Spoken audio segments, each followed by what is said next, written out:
Sejam bem-vindos a mais um programa com Divergência, hoje com a ausência do Vicente Freire da Silva, por questões profissionais não pôde aparecer, que lamentamos para já, mas já nos um bom trabalho, com o Carlos Brás, a partir de Lisboa, no sistema de Zoom, à minha direita o Nuno Camilo, à minha esquerda o Ronaldo Mário, e vamos então iniciar o nosso programa de Condivergência.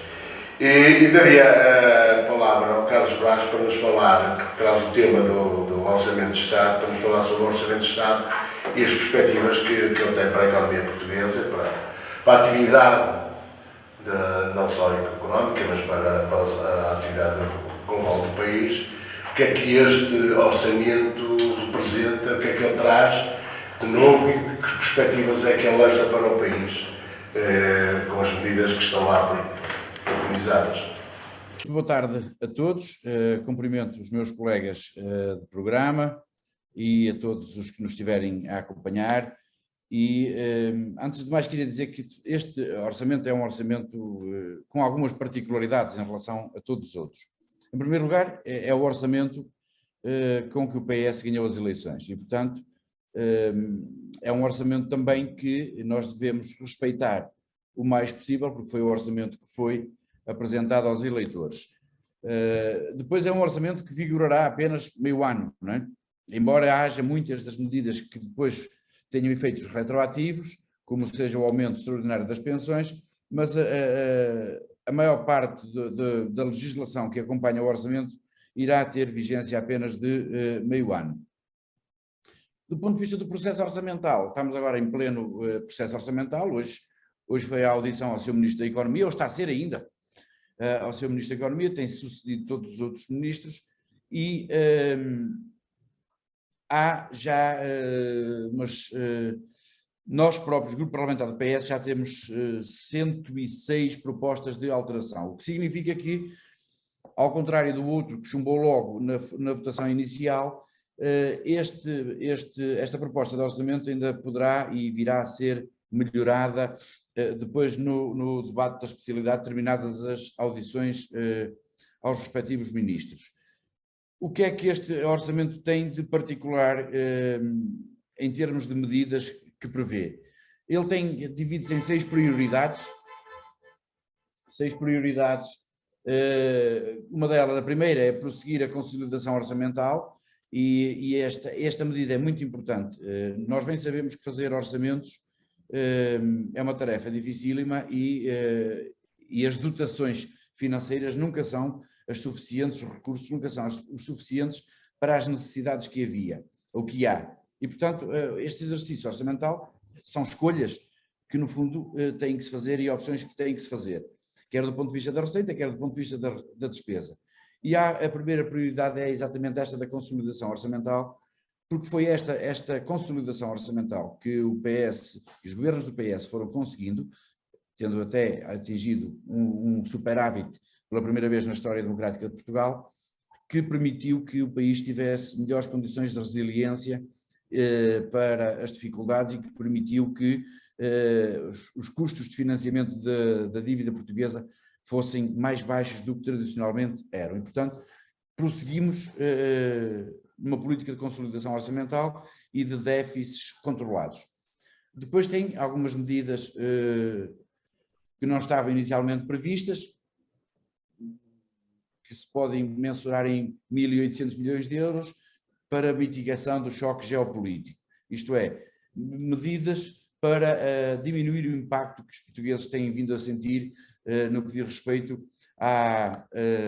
ao choque provocado pela guerra na Ucrânia e à consequente subida de preço de algumas matérias-primas e à inflação. Tem também uma preocupação em reforçar o rendimento das famílias e tem uma verba de 475 milhões de euros alocada a isto. Apoiar a recuperação das empresas, 2.615 milhões de euros. Depois, se for preciso, podemos escalpelizar cada uma destas 6 prioridades.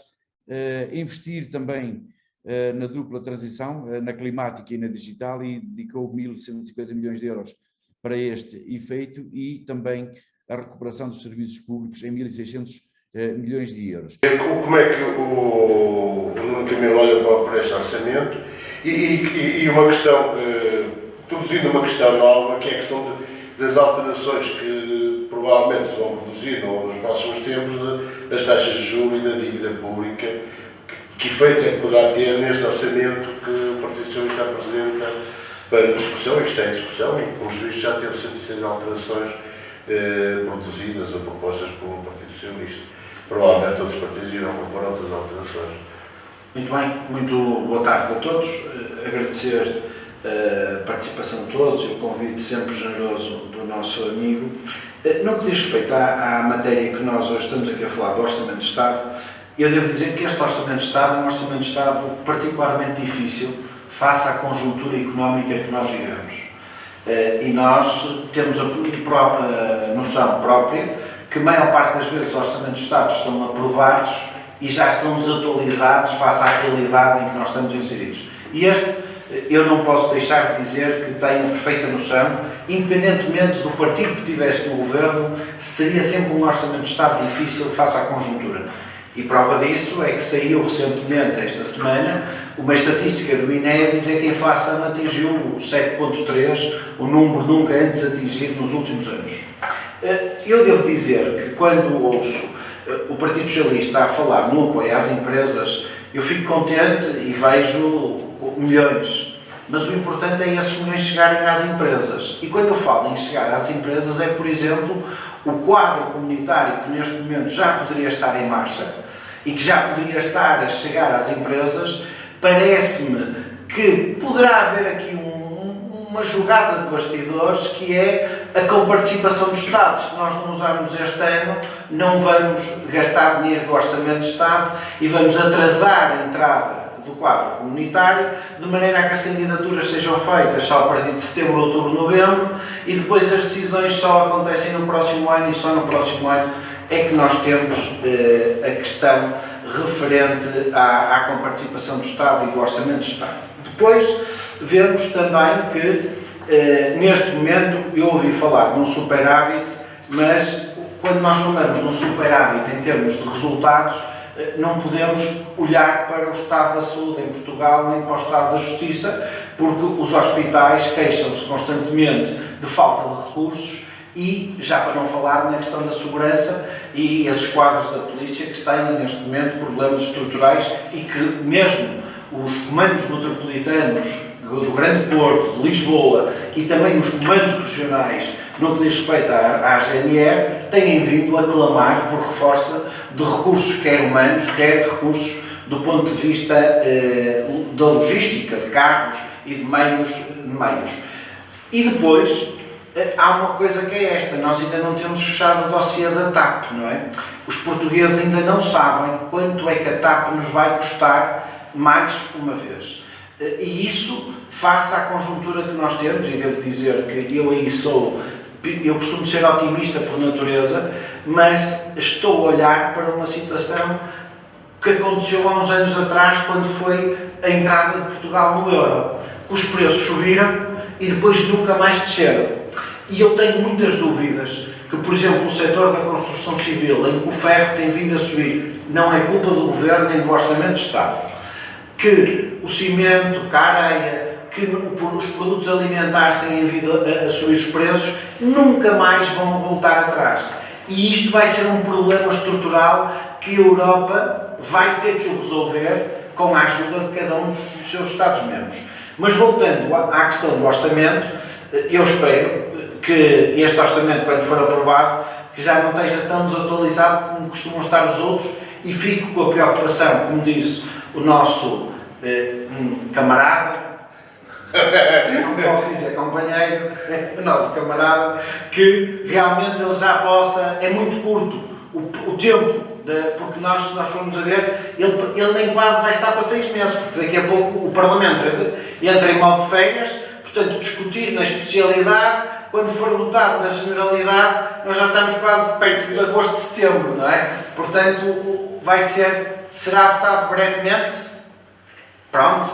Então aqui o Mário, nesta conversa, Porque, quer dizer, para além daquelas questões que já foram levantadas, há duas que parece, uma que é apontada aqui pelo Nuno, que é a inflação que estamos a viver e que tem sido muito prejudicial, muito má para os bolsos dos cidadãos, porque vemos os preços a crescer, os salários não têm vindo a crescer da mesmo sentido. Se calhar há aí uma questão que eu às vezes até considero que é inteligente, porque o aumento de salários iria produzir também em si mais inflação, mas a outra questão é que o Nuno não pôs com certeza com este sentido, que é a questão da regulação do mercado. Hoje temos um mercado que não é regulado, nem é regulado, porque temos visto ou temos sentido que, apesar de haver alguns efeitos contrários do governo para controlar preços, os preços continuam a manter-se altos. Estou a falar do caso dos combustíveis, dos combustíveis e do gás e essas coisas. O que é que podemos esperar deste orçamento e da ação do governo relativamente a estas questões que temos? Eu segundo um pouco, e antes de mais meus cumprimentos ao Carlos Brás, ao Nuno Camilo e para ti, Joaquim Figueiredo, que nos dás este prazer de virmos junto de muita gente, abrir janelas de debate que espero que sejam construtivas e que levem as pessoas a pensar no futuro. Eu, quando se fala de consolidação orçamental, eu sempre tenho alguma dificuldade em perceber o que é isto da consolidação orçamental.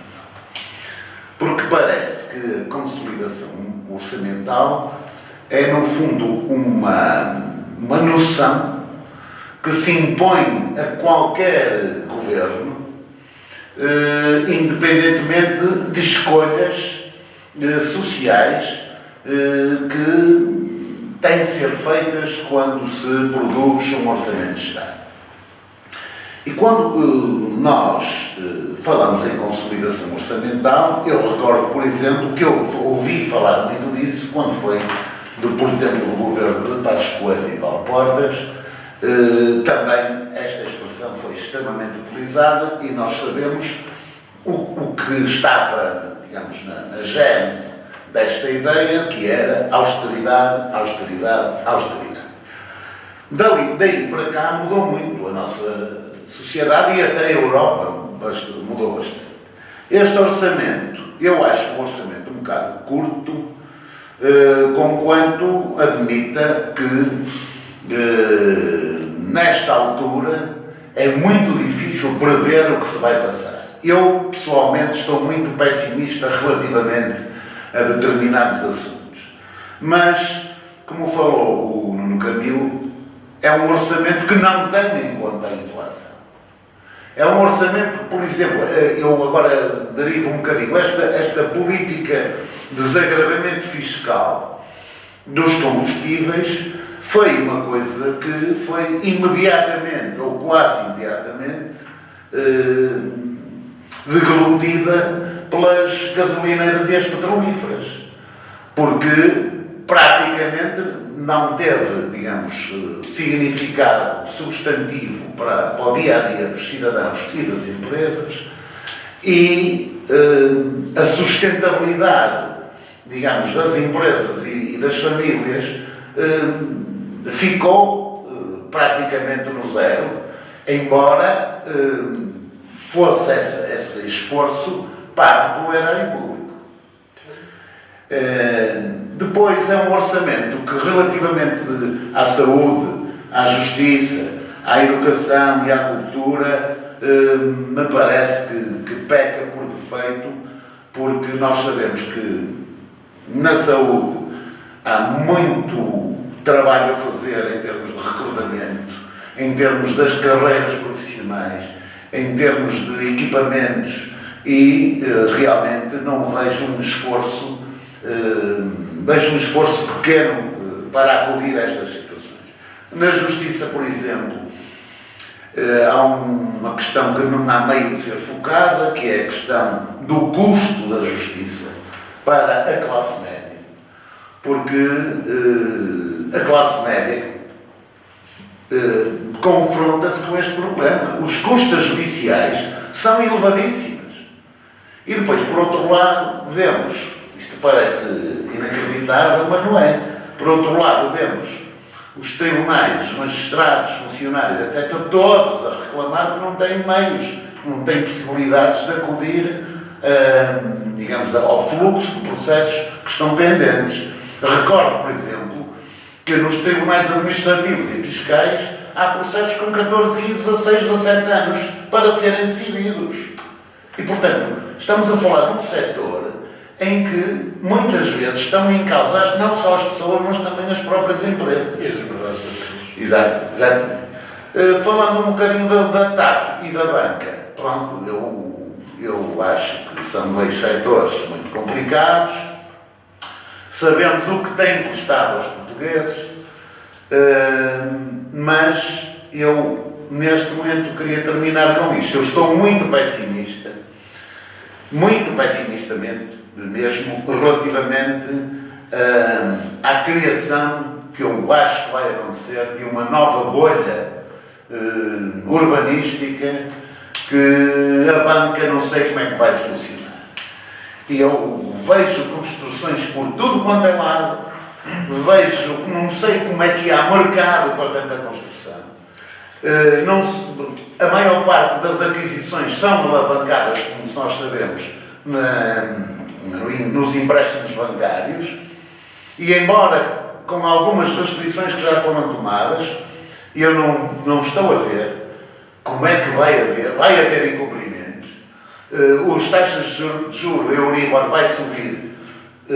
Há muita gente em que, por exemplo, um casal médio, digamos, de rendimentos médios, que paga 500 euros por mês de habitação ao banco do empréstimo bancário, de repente pode ver isto para 750 ou 800 euros por mês. E eu não sei como é que há possibilidade das pessoas cumprirem. Portanto, eu daria agora a palavra, antes de passar a palavra ao Nuno Camilo, dava ao Carlos Vaz a palavra para, num minuto, tentar aglutinar estas questões, porque, introduzindo aqui uma questão, se o Governo, com este orçamento, e pegando naquelas críticas que vieram aqui da direita e da esquerda, do Nuno Camilo e da minha direita, da minha esquerda, relativamente à concepção do próprio Orçamento de Estado, se o Governo, neste investimento que estava a falar da saúde, da justiça, não está a pensar muito em que tudo isto vai ser resolvido ou vai ser minimizado com o PRR. Se o PRR não será uma ferramenta para, digamos, agilizar o processo de investimento na saúde, na educação e por aí fora. Os maiores críticos do PRR e da forma como ele foi desenhado dizem que este é um PRR dedicado ao investimento público, e é de facto. A melhoria da qualidade dos serviços também é uma prioridade para o Governo. Mas eu queria aqui pegar alguns assuntos que foram já abordados. A TAP, obviamente que a TAP não havia outra solução, do nosso ponto de vista, para salvar uma empresa que é o segundo maior exportador português, depois da Auto Europa é a TAP. E também se tem ouvido muitas vezes dizer a questão regional do Porto, não é? Os serviços que ela presta, mas a TAP tem uma gestão privada e o processo que está em curso é o de recuperação da solvabilidade da TAP, e eu penso que mais à frente ela será incorporada ou alienada quando estiver saudável do ponto de vista financeiro. Mas este é um tempo em que a única certeza que há é a incerteza. E o próprio orçamento em si contém medidas de autorização legislativa que depois, ao longo do resto do ano, vão permitir ao Governo ir adaptando uma ou outra medida que seja necessária para combater fenómenos que venham surgindo, não é? É óbvio que a inflação não vai poder ser toda absorvida com compensações orçamentais. Não vale a pena nós estarmos a pensar nisto. Também estávamos mal habituados, andámos muitos anos habituados a taxas de inflação próximo do zero, andamos muitos anos habituados a taxas de juro até negativas, e a realidade económica não é essa, não é? A inflação é dos fenómenos mais difíceis de controlar, do ponto de vista económico, e qualquer coisa que se possa fazer às vezes pode dar mau resultado. De qualquer das formas, há uma tendência generalizada das subidas das taxas de juros, precisamente para mitigar a questão da inflação. Gostava de salientar é que os bancos já estão a começar a adaptar. A própria Caixa Geral de Depósitos, que é um banco público e que era muito fechado no ponto de vista da gestão, hoje eles já equacionam os imóveis que estão a recuperar, metê-los no mercado de arrendamento. E acho que os próprios bancos vão ter que criar empresas paralelas, no bom sentido da palavra, fundos para gerir património, porque senão vão ter que registrar em paridades. Claro. E se registarem em paridades, É o fim da... lá vamos nós outra vez à carteira e começar a pôr dinheiro. Portanto, eu espero que rapidamente a banca consiga, e vemos que a banca tem vindo a fazer uma reestruturação brutal em termos de despedimentos de trabalhadores. Não é? Mas é certo que é o grande problema, é que de facto as reestruturações que se falam em Portugal é despedimento de trabalhadores. Não tem outra solução. Porque a digitalização assim obriga. Eu falo por mim, eu há tempos fui ao banco com a minha mãe para lhe abrir uma conta, porque ela queria mudar de banco, porque no sítio onde estava não lhe dava jeito. E abriu a conta.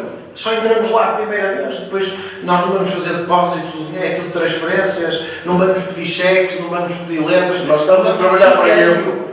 Nós antes íamos ao banco, vamos de férias no verão, temos que ir trocar moeda para ir para a Espanha, para ir para a França, para ir para a Espanha. Ninguém vai ao banco trocar moeda, pega no cartão, mete na máquina e as Acho que muita coisa ficou por dizer sobre a questão do orçamento, mas é que outra questão que eu queria pegar, que foi apresentada por Nuno Camilo, que é sobre o ensino em Portugal e a educação no seu conjunto.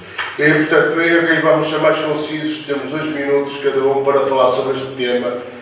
Nuno. Ok. Então, a questão do ensino, a questão que eu ponho é uma questão estrutural. Nós hoje temos o ensino normal, o ensino onde o outro não é normal, é somente profissional, longe disso.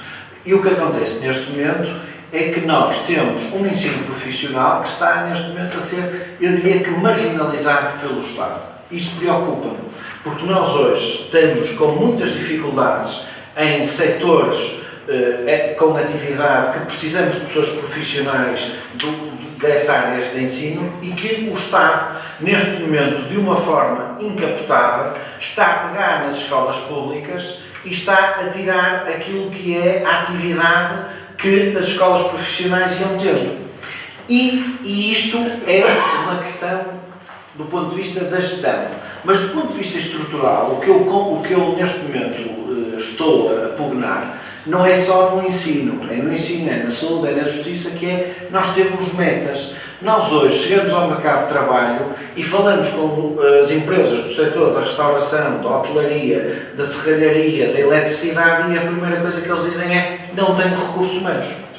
E nós não estamos a ter a capacidade de dizer assim: ok, o que é que o mercado nos está a pedir? Vamos fazer uma planificação e perceber que nos próximos 3 anos nós temos que formar 200, 300, 100, 20, 40, ou o que for, pessoas para aquele setor para responder a este problema. Porque senão o que vai acontecer é que nós vamos ter que importar pessoas, ou então nós vamos ajudar, de uma forma encapotada, a aumentar a inflação. Porque se nós não tivermos quadros de pessoas e os preços delas, do ponto de vista de laborais, começarem a subir vertiginosamente, tudo isto vai ter um incremento de custos, porque é a matéria-prima mais o trabalho, os custos aumentam e os salários não acompanham. E nós cá temos... Mas há aqui uma questão que eu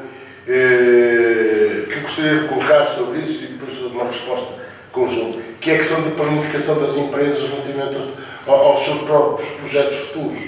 E isto leva também a querer um default entre as necessidades do mercado e aquilo que o mercado vai oferecer. Nós nesta fase, é óbvio que tivemos aqui, isto tinha um fio condutor, alguém chegou aqui e cortou com o Covid, não é?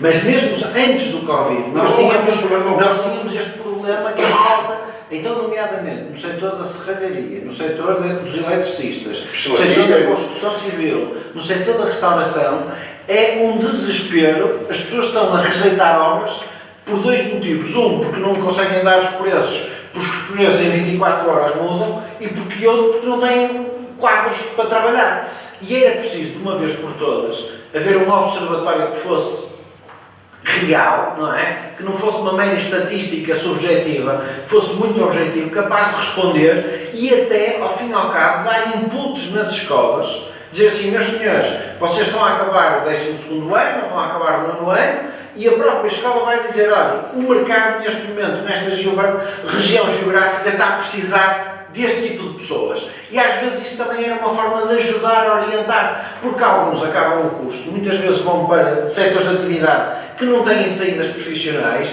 e depois vão ser um peso para eles próprios, porque não se vão realizar como pessoas e depois não vão ter saídas profissionais. E mais do que nunca, nós hoje olhamos, e com toda esta tecnologia, com a globalização, com a facilidade que nós temos de conseguir ver, hoje há softwares, e nos Estados Unidos há uma empresa que já contactou aqui em Portugal, só há uma empresa que usa isso, eles têm um software que faz a ligação entre várias entidades e vai buscar informação e consegue, com a inteligência artificial, dar uma resposta para o futuro. Eu não estou a dizer que a gente vai comprar software aos americanos, porque senão eles entrávamos cá dentro e dominávamos, mas estou a dizer que nós conseguimos, junto das associações, dos setores, junto das entidades de ensino, conseguir ter aqui uma partilha de sinergias e conseguir dar respostas às necessidades que o mercado precisa. Carlos Braz. Orçamento, subsídio até 20% dos custos com eletricidade, redução do ISP em 34 cêntimos por litro no gasóleo agrícola, isenção de IVA em rações e fertilizantes, apoios até 200 mil euros por empresa ou empresário para a colocação de painéis fotovoltaicos, linha de tesouraria para a suinicultura, linha de apoio para a produção. Há uma série de medidas. Não são suficientes, obviamente que não, mas são algumas. O que é que eu queria dizer sobre o ensino? Há 2 semanas vou-vos contar uma história, não é uma história no sentido de ficção, é realidade. Há 2 semanas atrás eu recebi aqui, a pedido dos próprios, um jovem que é representante dos alunos do ensino superior de Portugal, de uma das associações, há mais que uma, mas ele é de uma delas. E ele dizia uma coisa engraçada que eu retive, é que eles aprendem coisas, o ensino em Portugal aprendem coisas fantásticas.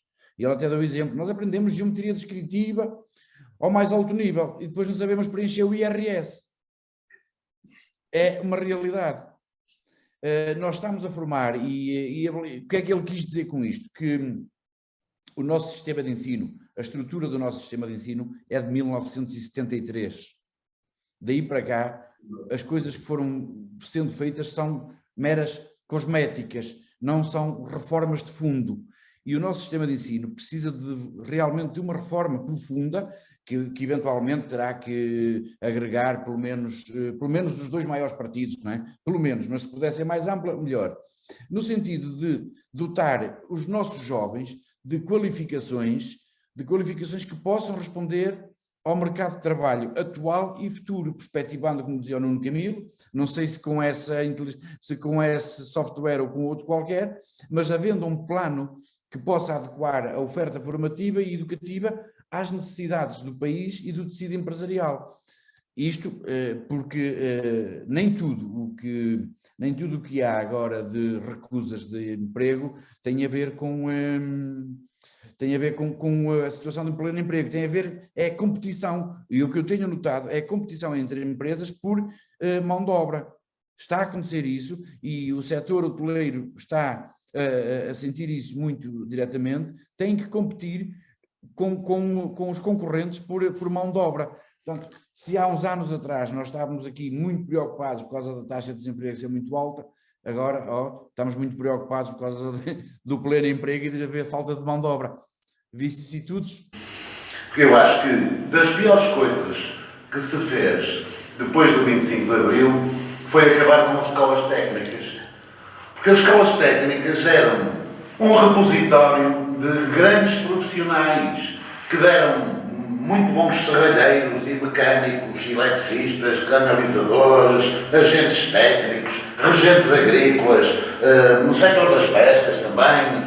e na indústria naval. A escola industrial. Ora bem, isto eu acho que concordo com o Carlos Moraes, quando acho que isto tem de ser repensado e acho que tem de haver uma grande revolução digamos, na estrutura do ensino, porque na realidade faltam profissionais, mas profissionais que sejam formados na prática,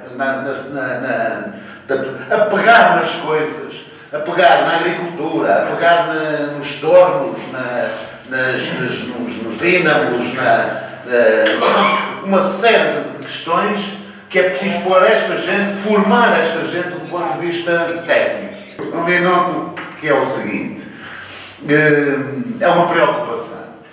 O que eu tenho visto na comunicação social, e eu não sei o que a ERC anda a fazer nesta matéria, e devia fazer. A comunicação social hoje em dia em Portugal é de um unanimismo absolutamente impressionante.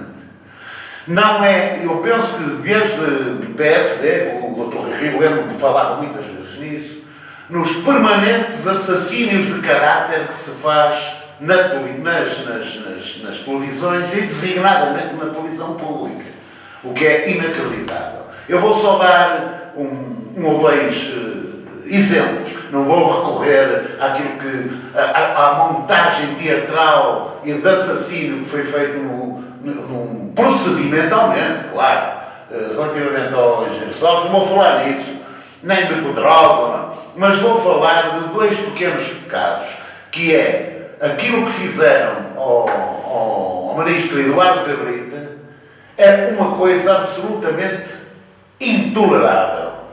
E aquilo que fizeram, têm vindo a fazer ao Partido Comunista relativamente à sua concepção sobre a Ucrânia, é, do meu ponto de vista, também de uma imensa inverdade.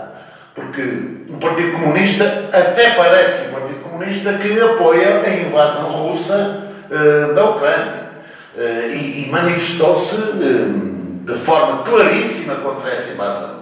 Pois, nas televisões, é constantemente a distorção completa desta posição do PCP, e eu que sou discordante do PCP em muitas coisas, mas nesta acho que o PCP está a sofrer uma perseguição que me parece que é assim um bocado é uma fobia muito perigosa preocupa a cabeça. O Partido Comunista também depois um bocado a jeito, E eu não estou a dizer que não, mas tu tens limites, eu tenho limites. Aliás, relativos têm uma expressão muito engraçada para isso. Agradeço imenso a vossa presença. Média Canal chega, o programa com divergências na Média Canal chega ao fim. Até para a semana. Foi um prazer estar convosco, como é, aliás, é sempre. Bruno Camilo, obrigado. Mário, obrigado. Carlos Braz, obrigado e até para a semana. Um abraço.